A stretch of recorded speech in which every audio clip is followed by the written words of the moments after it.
on what deck to play for the tournament. That probably all went into it. You know, Lingering Souls, everyone has moved to Sword and Feast and Famine, so Lingering Souls is going to buy me a bunch of time, and it's going to make Sword and Feast and Famine worse. So it looks like these guys actually finished 2 games. They were late and finished They were games. late, yeah, and in the control match. So they've each got a game under their belt, and now we get to see. This is obviously post board, so what kind of the things that you can expect to see post board from Mike in this final third game. He has access to some negates in his board, along with 2 additional Terminus to go with the one in his main deck. Termini, I believe is the plural. Terminus's. There's also Liliana Vale hanging out. He already has one of those main deck as well, so they'll be able to keep a card like Isis Saint-Traft or Delver Secrets in check. I wouldn't be surprised to see him play a Timely Reinforcements or 2, and as well as a Divine Offering to hedge against the equipment. So, as far as Matt's deck, he can board into the control route if he wants to with Consecrated Sphinx and that sort of thing. But this came up yesterday when we watched Mike play for top 8. You know, you don't want to try to out control the control deck. You want to know exactly what role you're playing. And I don't think that Matt is going to go that route, but I mean, we'll see exactly what ends up happening. Matt is weighing his options right now on turn 2. Yeah, it's too bad we can't rewind just a little bit to see what that probe showed us. But we're gonna see it anyway. Thank you, Matt. We appreciate it. Yeah, in please the booth show and at us. home. Yeah, please. I know you may know all the cards. Can you lay it out, please? Please. Oh, they can't hear us. I saw a Ratchet Bomb and I believe in a gate. I thought I saw a gate too. I got a little info. There's a sword as well. In there? Okay. What sword is this? Is it a sword? Yeah. I don't think Michael has a sword. Maybe it was Batterskull. Oh, it could have been Batterskull. Okay. So Snapcaster Probe. His best Silvergill Adept Impersonation. Yeah. And that was actually more accurately what it did, because it certainly didn't show us what was in Michael's hand. It did not help anyone here. Matt apparently, you know, obviously already knew. Yeah, from the first probe. We just want to see what card he drew. Yeah.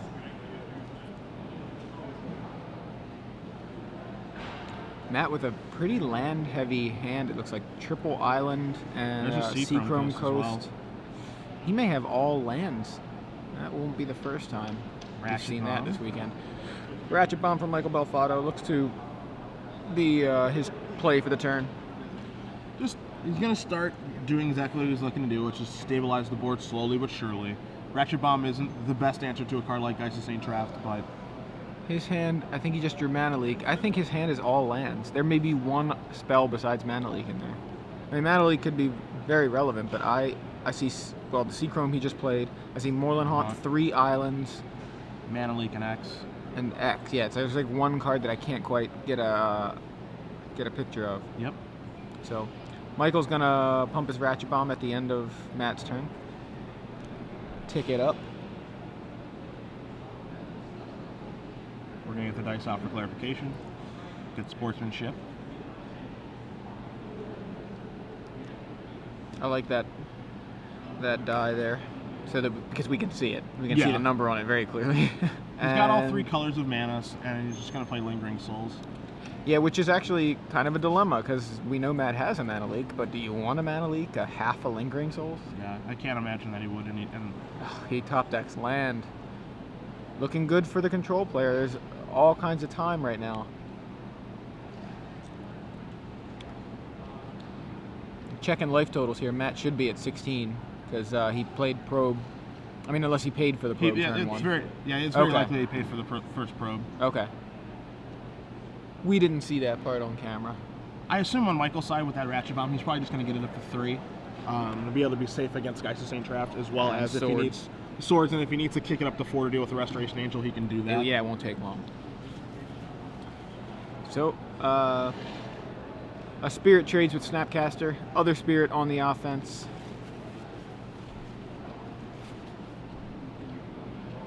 Gets in there for 1. And Flashback Lingering Souls. So now it gets to the point where, you know, Michael is the control deck, but he can get a little aggressive. Yeah, I mean, Matt's doing very little. He's not doing a ton. That Ponder is definitely going to help a lot, actually. Not even a lot. Yeah, he sees Delver lands Phantasmal Image, and he's going to shuffle it. Matt just used his Moorland Haunt, by the way, to make a Spirit, getting double value out of his Snapcaster, even more value out of his Snapcaster. Yeah, right? the most value-centric card there is. I got a 2/1, I got a Gataxian Probe, I got a 1/1. Moorland Haunt helped. He's got another Mana Leak, and he's also got a Geist of St. Traff in his hand. Okay, so he's getting some spells. He's gonna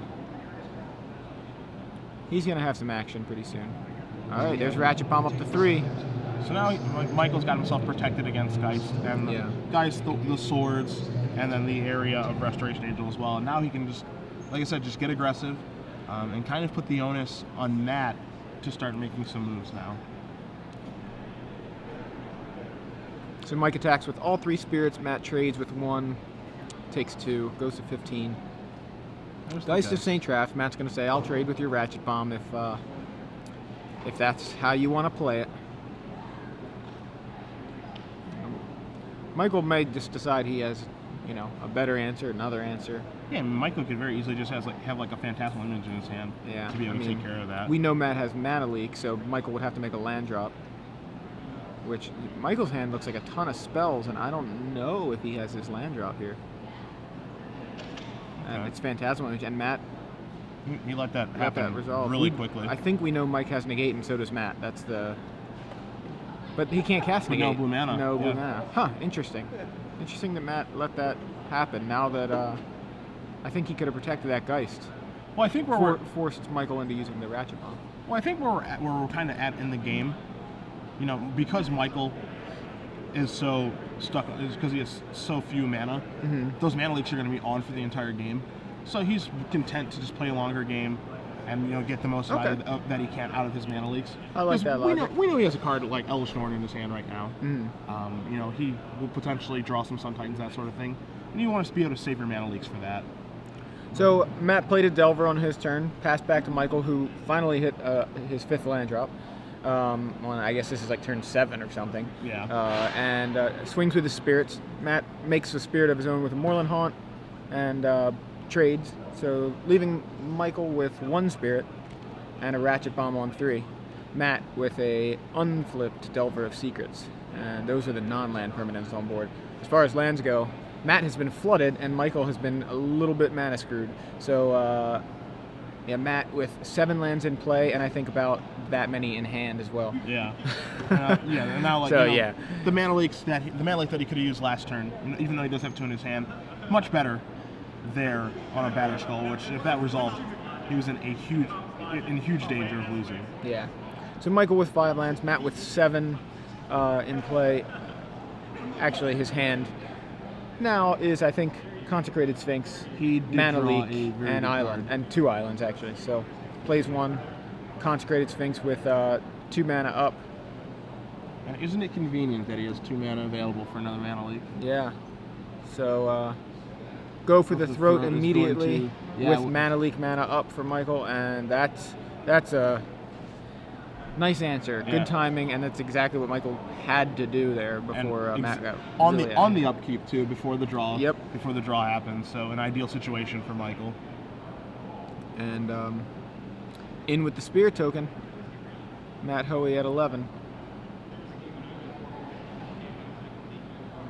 Who is the beatdown? Checking for blackjack. It's not there. Although we're drawing so many lands, I gotta say the chances of hitting a spell they gotta be pretty high. Gotta be a little bit higher. All right. Geist number 2 from Matt. Of course, Michael still does have that Ratchet Bomb, and I love that he's content to not necessarily use the Ratchet Bomb right away. I mean, obviously, I think that's just the correct way of doing it. Use your other options, because Ratchet Bomb can deal with swords, which can be real big trouble. But Ratchet Bomb's always going to be there. There's no reason to use it immediately right now. Exactly, that's what I mean. Like, save the Ratchet Bomb for when you really need it. Yep. My assumption is Michael is just, with that Forbidden Alchemy, he's just looking to hit his land drops at this point. It looks like he's got a lot of expensive spells in his hand, and he has a lot of resources at his disposal. He just needs to be able to cast them all. Yeah. Meanwhile, making do with spirits lingering spirits from that Lingering Souls, that one copy of Lingering Souls that he cast. And Matt trades a Moorland Haunt spirit for that last spirit. And Michael says, got another copy of Lingering Souls. 2 more guys. Seriously. Yeah, he just went through all That's that not work. how saying goes. He just went through all that work of taking care of, the first Lingering Souls. Yeah. He was like, okay, I have another one now, so no big deal. Yeah, Matt top decks an island, which has got to be like the last island in his deck. He's got 1, 2, 3, 4, 5, like 6 islands in play. There's 9 in the deck, I think.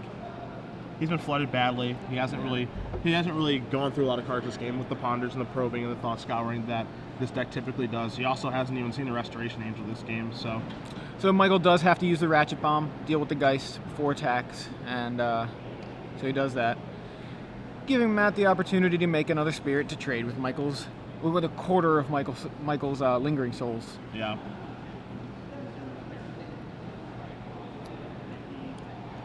So he's just going to flashback Lingering Souls. Yeah, just keep that token out there. It's a different token.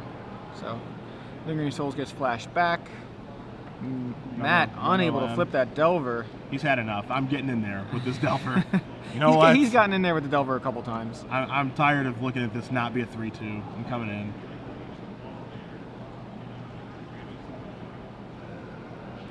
It is funny how both players are seeing the exact opposite of what they want to see. Yeah. Michael cannot draw a land, and Matt cannot draw a spell. Yeah, Matt couldn't draw enough lands. Goes to flip it, does not flip it, sees another land. Delver of Secrets. In for 1. Matt has no creatures left in his graveyard. He's only cast 1 non-creature spell in the entire game. Yeah. Oh, I'm sorry. He did flashback Gitaxian Probe. Yeah, so that's sure. what else is removed. But otherwise, it's Snapcasters and Geists in there. Michael in with the Spectral Procession. Michael's at the point where he has so many options in his hand. He can just sit back comfortably. He has only access to 1 blue mana. He does have 6 lands, but just 1 blue is making it a little rough. He's got to really be sure what he wants to. Matt did just draw Sword of War and Peace, so that's interesting. Okay. After the Ratchet Bomb. But he also does know that Michael has negate, so he's very aware of that. Yeah. So he's going to have to wait for Michael to tap low enough to where he can mana leak the negate, which is really not likely to happen anytime soon. Yeah, or just in the off chance that he taps his blue for something that's not as important. Right. Matt Hoey at 1 life, if that life total is correct. And Mike is just looking at a dead weight. He's just kind of deciding, should I kill? Should I take care of this Delver? It's going to give him a Moorland Haunt token, but I have the option to do that if I want to. Right. Well, do you want him to have a 1/1 that, you can... I guess the thing is, I would leave the Delver, right? Because if you have an answer for a 3/2 in dead weight, are we inches away from a non-Delver finals here at SCG Columbus? I think we are. It's land. And he's going to have to slam that War and Peace. Michael's going to negate it. He's going to mana leak it. And Michael's going to pay. And that's 3 lands in Matt's. He's like, I'll pay for your mana leak with my hand. Yeah. This is, wow. Matt just could not draw spells that game. Standard is alive and well.